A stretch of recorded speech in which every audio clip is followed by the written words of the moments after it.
when I decided to be really honest with myself about my relationships. The one with my mother was not honest.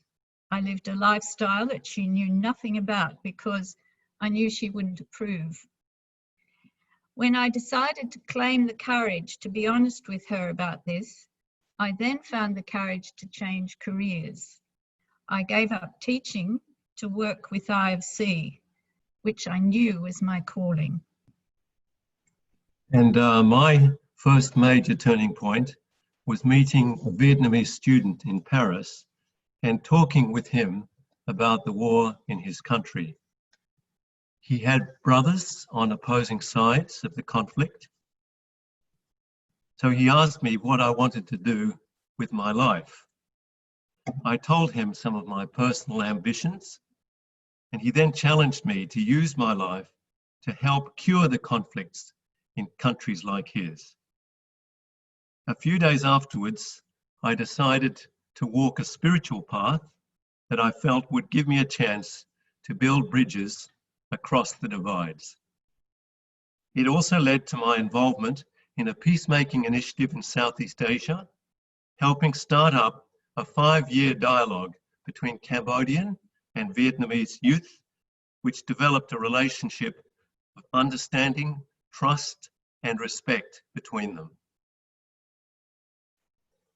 A few years after I started working with IofC, I hit another turning point, this time regarding marriage. I was 33 and I was single, and I wondered if I should be in touch with an old boyfriend that I knew was also still single. Should I contact him? I battled with this question for about 2 weeks, eventually deciding to trust and not be in touch with him. It was only a few weeks later Rob came along. And looking back, I realized through trusting my inner leading, I met the love of my life. Finding the woman of my life took time. I felt I needed and wanted a partner I could share my whole life with, especially a shared orientation and direction. Initiatives of change brought us into the same orbit, but the inspiration that we were meant for each other came to each of us independently deep within. Following the leading of our hearts, we got engaged some months later. Another turning point and signposts, this time for us both. Well, we married.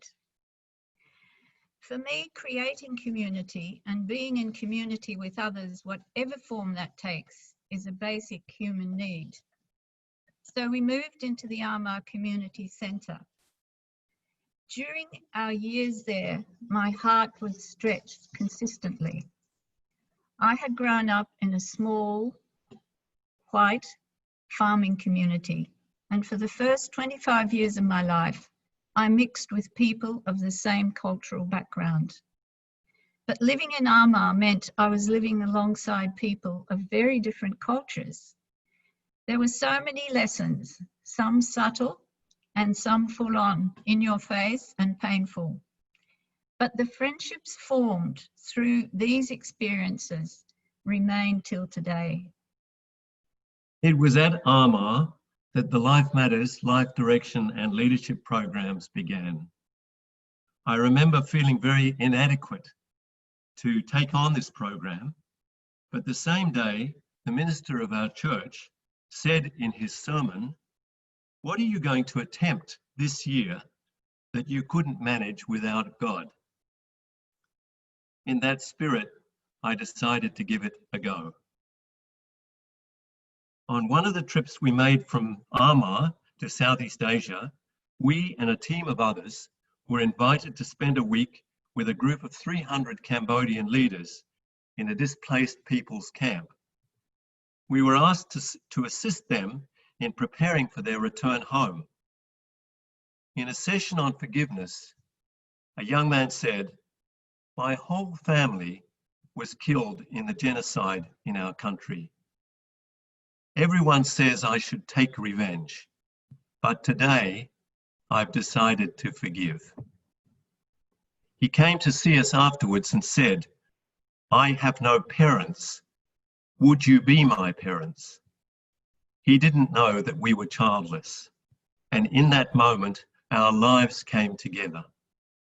We now have an international family of 8, almost all young people who lost their birth parents to civil conflict. Bring us up to date a bit.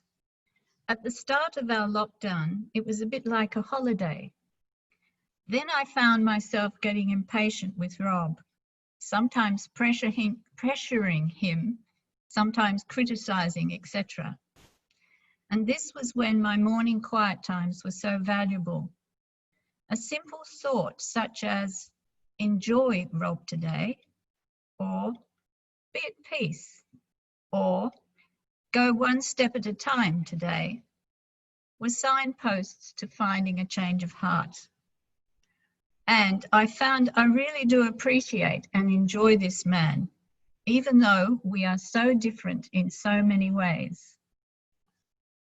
Sometimes it's difficult to find the signpost about the way ahead, especially when you have setbacks. A couple of years ago, I experienced 2 significant health issues. I went through what some call the dark night of the soul, a time when it seemed there was no future to look forward to. However, that same year, 2 friends suggested I do a recording of my songs and said they would like to help it happen. One had a recording studio and the other was a multi-musician who played 6 instruments. I realized I was being shown another signpost and should accept their offer. In the end, 14 people took part in recording the CD of my songs. And Signposts Along the Journey of Life, which was what it was called, was launched. We'll conclude this time of introduction with one song from the CD. You can read the words as it's being sung. It's simply called Listening.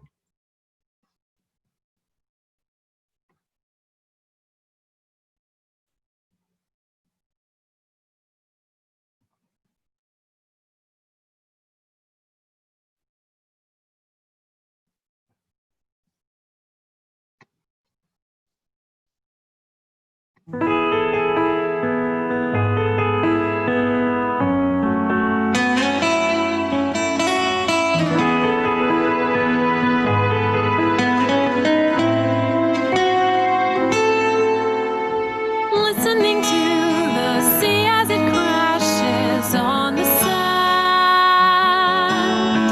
beating a rhythm all of its own upon the land.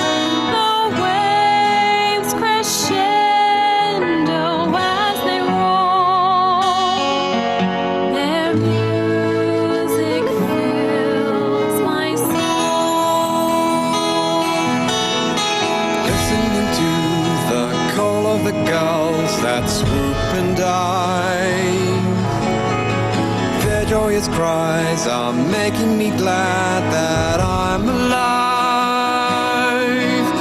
And as on high they start to soar, their song greets me once more. In nature's realm, there's harmony, a way ahead, and hope I see the triumph of you so strong. In clashes that seem so long and get me nowhere, just nowhere. Listening to the voice in the stillness of my heart, talking so clearly, showing me just how best to start, to find the freedom from the past, and inner peace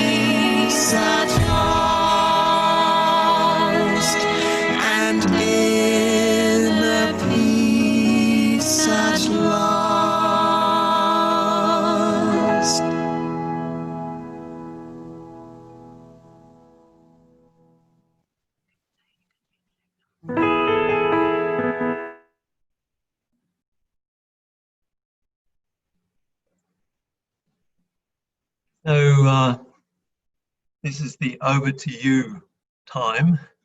And we wonder if all of us might consider this question.